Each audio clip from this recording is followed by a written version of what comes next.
Oke, salam dan salam sejahtera, dan saya nak mengulas satu isu yang sangat panas sekarang ni. Saya nak mengulas berkenaan dengan kenyataan yang dikeluarkan oleh Tuan Ibrahim Tuan Man berkenaan dengan isu yang mana kita dengar begitu panas sekarang ni di Kelantan, iaitu nama Nick Allen. Kenapa nama Nick Allen ini begitu gah sekarang ini? Kerana kalau kita lihat apa yang berlaku, iaitu Nick Allen dan juga Tengku Yasmin telah pun meminta agar Mahkamah Persekutuan membatalkan 20 enactment syariah dalam enactment Kelantan atas alasan Dewan Undangan Negeri Terbabit bertindak melampaui bidang kuasa mereka.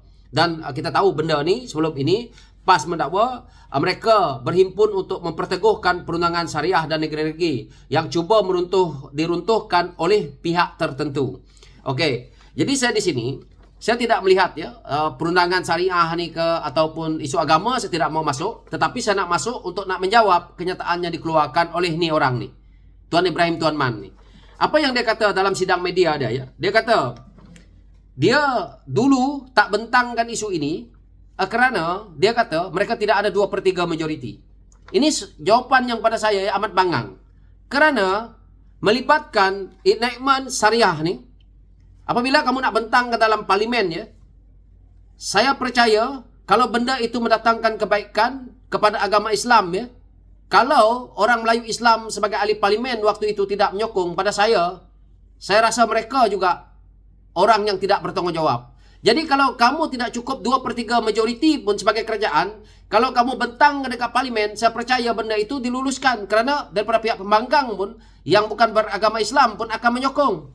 Saya rasa lebih kurang dalam 70 orang saja ahli parlimen yang bukan Islam waktu itu yang mungkin tidak menyokong, tetapi yang beragama Islam 2/3 itu ada dalam parlimen waktu itu. Kenapa hari ini Tuan Ibrahim Tuan Man nak cerita baru nak bentang ke benda ni? Inilah perangai pemimpin PAS. Dia kata ini bukan isu politik. Ini satu pembohongan PAS. Ini adalah isu politik. Enactment ini yang mana kita tengok yang nak dibatalkan ini adalah atas enactment Kelantan alasan Dewan Undangan Negeri Terbabit bertindak melampaui bidang kuasa. Saya nak beritahu, apabila melibatkan Dewan Undangan Negeri itu siapa? Ahli politik. Rang undang-undang di negeri ini dibentang di Dewan Rakyat, iaitu di negeri. Jadi Dewan Undangan Negeri dia itu orang politik.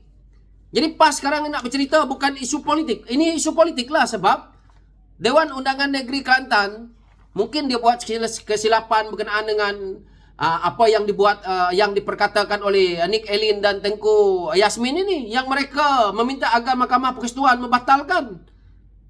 Ini jelas sudah bahawa PAS ini bercakap tak serupa bikin.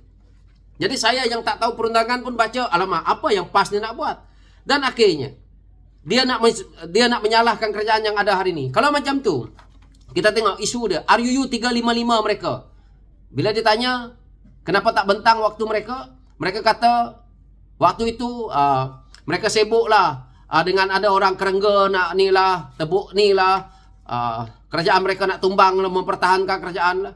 Bodoh betul lah mereka ni semua pemimpin PAS ni. Yang nak buat kerja tu orang kamu sebagai ahli parlimen pertahan kerajaan. Jadi draft apa semuanya kamu buat lah, waktu tu kamu bentang lah. Lepas itu sekarang ni apabila kerajaan yang ada hari ni dia sibuk kata RUU 355 kami dulu kami tak bentangkan sebab tak sempat, sebab sibuk nak jaga kerajaan, nak kena tebuk kerengga lah, semut lah sebagainya. Kalau nak kena bentang hari ini.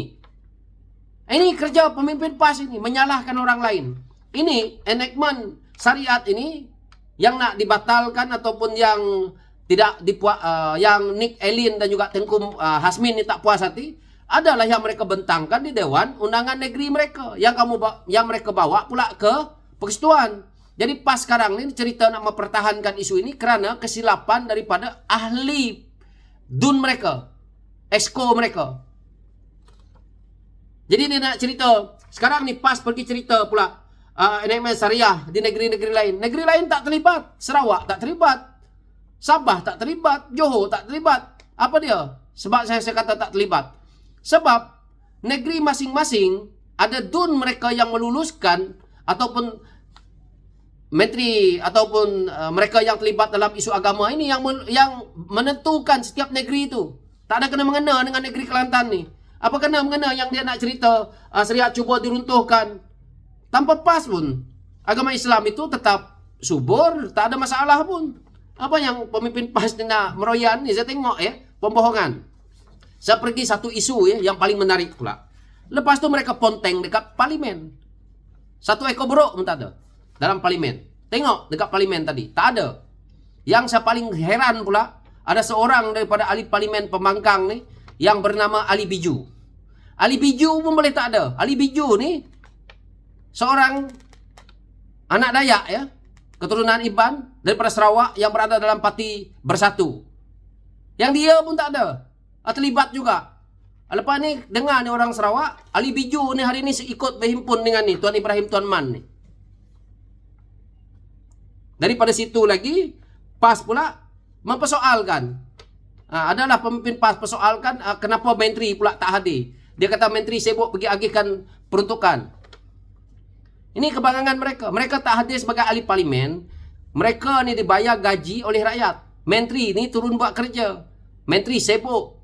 Kalau menteri ni kita boleh excuskan. Sebab tu dulu kalau menteri tak ada zaman mereka pun kita tak heran. Tapi kamu sebagai ahli parlimen yang sepatutnya bersidang dalam parlimen, pergi bersidang. Ini pergi buat perhimpunan ini bukan kerja kamu sebagai ahli parlimen. Mereka ini bukan NGO. Kamu ahli parlimen buat kerja kamu dekat parlimen sana. Kamu panggil lah orang-orang PAS tu turun. Dah ada 2-3 ribu orang turun. 1-2 orang tokoh kamu turun dah cukup lah. Inilah sikap mereka menyalahkan orang lain. Sekarang ini dah pergi berhimpun dekat sana. Saya tengok tadi tak jadi. Mahkamah pun tak jadi untuk nak membuat satu keputusan. Dan akhirnya ditangguh kepada tarikh lain. Padan muka mereka. Saya tengok dekat akhbar hari ni lebih 2,000 menanti keputusan Mahkamah Persekutuan. 2,000 ni semua penyokong PAS. Bayangkanlah Kelantan berapa ahli parlimen. Kalau satu parlimen bawa 200 orang, untunglah mereka dapat hari ni pergi. Boleh berjalan sampai Kuala Lumpur kan. Memanglah ramai. Jadi walaupun yang turun sekarang ni nak suruh pihak kerajaan ikut campur dalam urusan ini. Ini urusan kamu. Kamu yang ada di DUN kamu. Jadi saya percaya begini. Dewan Undangan Negeri Kelantan hari ini, mereka yang telah pun menang dalam pilihan raya negeri yang baru-baru ini, pada saya, dan mereka-mereka yang jadi exco agama, ataupun mereka yang terlibat, yang jadi menteri besar dan sebagainya sebelum ini dan hari ini, adalah mereka di kalangan mereka yang paling lemah. Sebab itu Kelantan tu tak maju-maju disebabkan kepimpinan mereka. Enactment yang melibatkan syariat macam ni pun mereka tak boleh nak atur. Lepas tu salah sana, salah sini. Semua benda dia nak salahkan orang lain. Kenapa hari ni baru bongkar isu ni?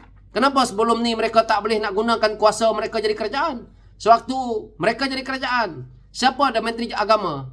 Menteri agama PAS. Timbalan menteri agama PAS. Hari ni kamu jadi bangang sendiri. Jadi saya lihat daripada isu inilah, Tuan Ibrahim Tuan Man pun tak payahlah nak menunjukkan kebodohan. Dah malulah. Kalau kamu nak jawab dengan media pun macam ni, baca kenyataan media ataupun tengok video dia. Mungkin saya lihat dalam berita-berita tadi, kawan-kawan boleh lihat kenyataan yang dijawab oleh Tuan Ibrahim Tuan Man ini. Sangat memalukan, membodohkan diri dia. Dia kata ini bukan isu politik. Sebenarnya ini isu politik lah. Sebab dia melibatkan Dewan Undangan Negeri dia. Dia berpunca daripada adun PAS, naik kepada ahli parlimen dia untuk mempertahankan apabila pergi ke persekutuan. Dia bukan melibatkan negeri Sarawak, Sabah, Johor apa semua. Lepas tu dia pergi jual. Sebelum ini PAS mendakwa berhimpun untuk memperteguhkan perundangan syariat di negeri-negeri. Pelatoya dia. PAS nak mempertahankan. Alamak ai. PAS bukan dekat Sarawak, bukan dekat Sabah. Kat negeri-negeri macam Johor ke, mungkin Pulau Pinang ke, mungkin pun bukan banyak pun PAS. Nak cerita PAS bubal, tak ada parti PAS ni pun Islam subur dalam negara ni. Itu saja hujah saya. PAS jangan kerja berbohong aja, mencari keuntungan politik dengan menjual agama setiap hari. Sekian dari saya, terima kasih.